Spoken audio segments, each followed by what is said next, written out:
Praise the Lord. വേഗം വരുന്നവനായ നമ്മുടെ കർത്താവായ യേശുക്രിസ്തുവിൻ്റെ നാമത്തിൽ എൻ്റെ സ്നേഹവന്ദനങ്ങളെ ഞാൻ അറിയിക്കുന്നു. ലൂക്കോസ് സുവിശേഷം 9-ാം അധ്യായം 1-ാം വാക്യം. അവൻ പന്തിരുവരെ അടുക്കൽ വിളിച്ചു, സകല ഭൂതങ്ങളുടെ മേലും വ്യാധികളെ സൗഖ്യമാക്കുവാനും അവർക്ക് ശക്തിയും അധികാരവും കൊടുത്തു. ഹല്ലേലൂയ.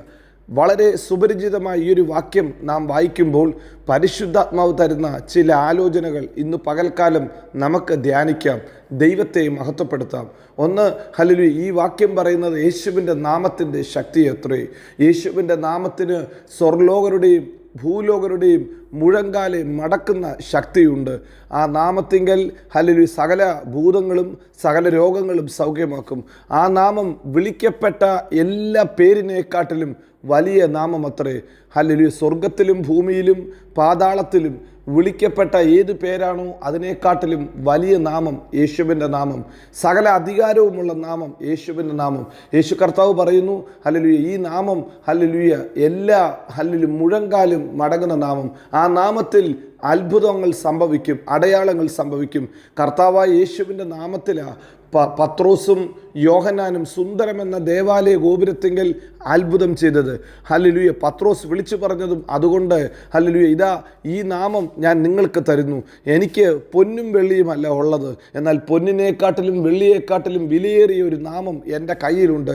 ആ നാമത്തിൽ സൗഖ്യമാക്കാ എന്ന് കൽപ്പിച്ചപ്പോൾ ഹല്ലേലൂയ മുടന്തുള്ളവൻ, ഹല്ലേലൂയ ഹല്ലേലൂയ നടക്കാൻ കഴിയാതെ കിടന്നവൻ ഇതാ നരിയാണി ഉറച്ച് അവൻ നടന്നും തുള്ളിയും ചാടിയും ദൈവത്തെ സ്തുതിച്ചുകൊണ്ട് ആലയത്തിൽ കടന്നു ചെന്നു.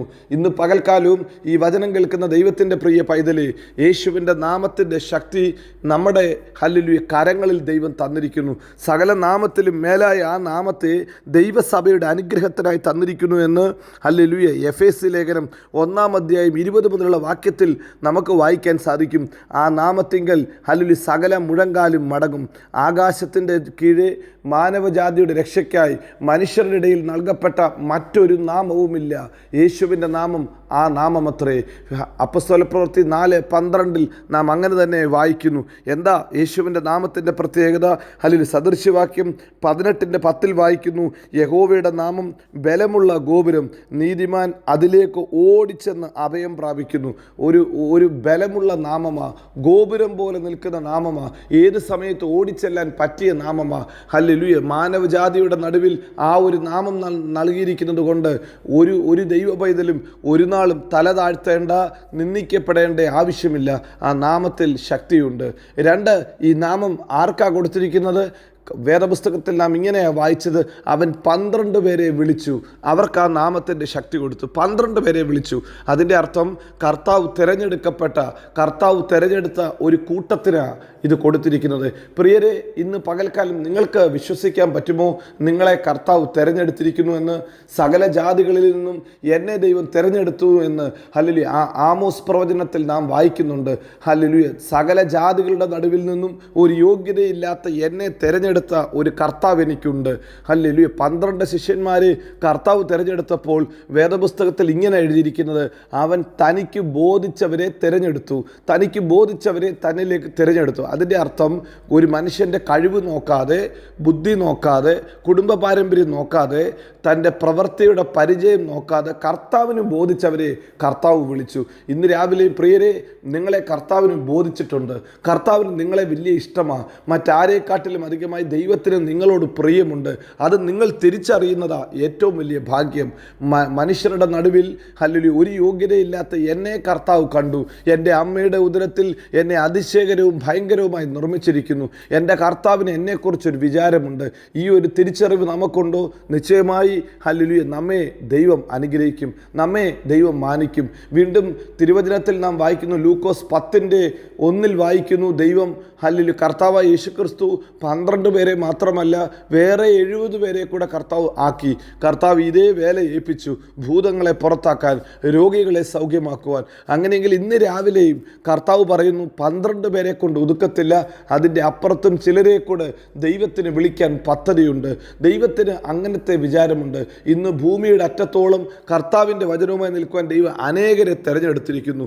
ഇത് ഹല്ലേലൂയ കർത്താവിന് ബോധിച്ചവരെ, കർത്താവിന് ഇഷ്ടപ്പെട്ടവരെ, കർത്താവിന് പ്രിയമുള്ളവരെ അവൻ തിരഞ്ഞെടുത്തു. തിരഞ്ഞെടുത്തു. പ്രിയരെ, ഇന്ന് പകൽക്കാലം എത്ര പേർക്കൊന്ന് പറയാൻ സാധിക്കും, ഈ ജാതികളുടെ നടുവിൽ, ഈ ലോകത്തിൻ്റെ നടുവിൽ എന്നെ കണ്ട എൻ്റെ കർത്താവിന് സ്തോത്രം, എൻ്റെ കുടുംബത്തെ കണ്ട എൻ്റെ കർത്താവിന് സ്തോത്രം, എൻ്റെ തലമുറകളെ പ്രയോജനപ്പെടുത്തുന്ന എൻ്റെ കർത്താവിന് സ്തോത്രം. ഒന്ന് വിശ്വസിക്കുമോ?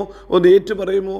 അങ്ങനെയെങ്കിൽ നിശ്ചയമായി കർത്താവ് തൻ്റെ മഹത്വമുള്ള വേലയ്ക്ക് വേണ്ടി നിങ്ങളുടെ ഭവനത്തെയും ഉപയോഗിക്കും. അല്ലെങ്കിൽ ഒരു പാരമ്പര്യം നോക്കാതെ, കഴിവ് നോക്കാതെ, പദവി നോക്കാതെ, മനുഷ്യരുടെ റെക്കമെൻഡേഷൻ നോക്കാതെ, യോഗ്യതയില്ലാത്ത സ്ഥാനത്ത് നമ്മെ വിളിച്ച് നമ്മെ തിരഞ്ഞെടുത്ത നമ്മുടെ ദൈവത്തിന് സ്തോത്രം. ഇതാ മൂന്നാമതായി ഈ ഒരു വാക്യം നമ്മെ പഠിപ്പിക്കുന്നത്, അവൻ അധികാരം കൊടുത്തപ്പോൾ അധികാരം പരിധിയില്ലാത്ത അധികാരം അത്രേ. ഇന്ന രോഗത്തിന്, ഇന്ന ടൈപ്പ് ഭൂതത്തിന് അങ്ങനല്ല എഴുതിയിരിക്കുന്നത്. അല്ലെങ്കിൽ സകല ഭൂതത്തെയും, സകല രോഗത്തെയും, സകല ആവശ്യങ്ങൾക്കും ആ നാമം മതിയായതത്രേ. ഹല്ലേലൂയ. ഇന്ന് രാവിലെ ഏത് ആവശ്യത്തിന് നടുവിലാണോ നിങ്ങളായിരിക്കുന്നത്, ആ ആവശ്യത്തിന് യേശുവിൻ്റെ നാമം മതിയായതത്രേ. ഏത് രോഗമാണോ നിങ്ങളെ അലട്ടുന്നത്, ഏത് ഭൂതമാണോ നിങ്ങളെ, ഹല്ലേലൂയ, നിങ്ങളെ ഒതുക്കാൻ നോക്കുന്നത്, യേശുവിൻ്റെ നാമം മതി. ആ നാമത്തിൽ ശക്തിയുണ്ട്. നിങ്ങൾ ഇരിക്കുന്ന ആ ഇരിപ്പിൽ നിന്ന് എഴുന്നേറ്റ് നിങ്ങളുടെ ഭവനത്തെ ഒന്ന് കരമുയർത്തി അനുഗ്രഹിക്കാൻ പറ്റുമോ? യേശുവിൻ്റെ നാമത്തിൽ എന്നെ അനുഗ്രഹിക്കുന്നു, യേശുവിൻ്റെ നാമത്തിൽ എന്നെ അനുഗ്രഹിക്കുന്നു, യേശുവിൻ്റെ നാമത്തിൽ ഞാൻ സൗഖ്യം കൽപ്പിക്കുന്നു, യേശുവിൻ്റെ നാമത്തിൽ ഞാൻ വിടുതൽ കൽപ്പിക്കുന്നു എന്ന് പറഞ്ഞാൽ നിശ്ചയമായി നിങ്ങളിലൂടെ അത്ഭുതം ചെയ്യാൻ എൻ്റെ കർത്താവ് വിശ്വസ്തനത്രേ. മടങ്ങി വന്നിട്ട് പറഞ്ഞു, യേശുവേ, അങ്ങയുടെ നാമത്തിൽ ഭൂതങ്ങൾ പുറത്താക്കി, നിൻ്റെ നാമത്തിൽ രോഗികളെ ഞങ്ങൾ സൗഖ്യമാക്കി. അതൊരു ടെസ്റ്റിമണിയാണ്. നിങ്ങളായിരിക്കുന്ന സ്ഥലത്ത് എവിടെയാണെങ്കിലും നിങ്ങളുടെ വാ തുറന്ന് ആ നാമത്തെ ഒന്ന് അനുഗ്രഹിച്ചാട്ടെ. ഇന്ന് പകൽക്കാലം ഇത് നിങ്ങൾ പറയുമ്പോൾ അടുത്ത ദിവസങ്ങളിൽ നിങ്ങളുടെ ജീവിതത്തിൽ വലിയ സാക്ഷ്യങ്ങളെ ദൈവം തരും. മനുഷ്യരുടെ മുമ്പിൽ ആശ്ചര്യമുണ്ടാകുമാറ്, മനുഷ്യരുടെ മുമ്പിൽ അത്ഭുതകരമായ വലിയ വിടുതലുകൾ, വലിയ അത്ഭുതങ്ങൾ ദൈവം ചെയ്യും. അവൻ വിശ്വസ്തൻ, വാക്കുമാറാത്തവൻ. നമ്മെ എല്ലായിടത്തും എല്ലായ്പ്പോഴും ക്രിസ്തയേശുവിൽ ജയോത്സവമാക്കി നടത്തും. God bless you. Amin, Amin.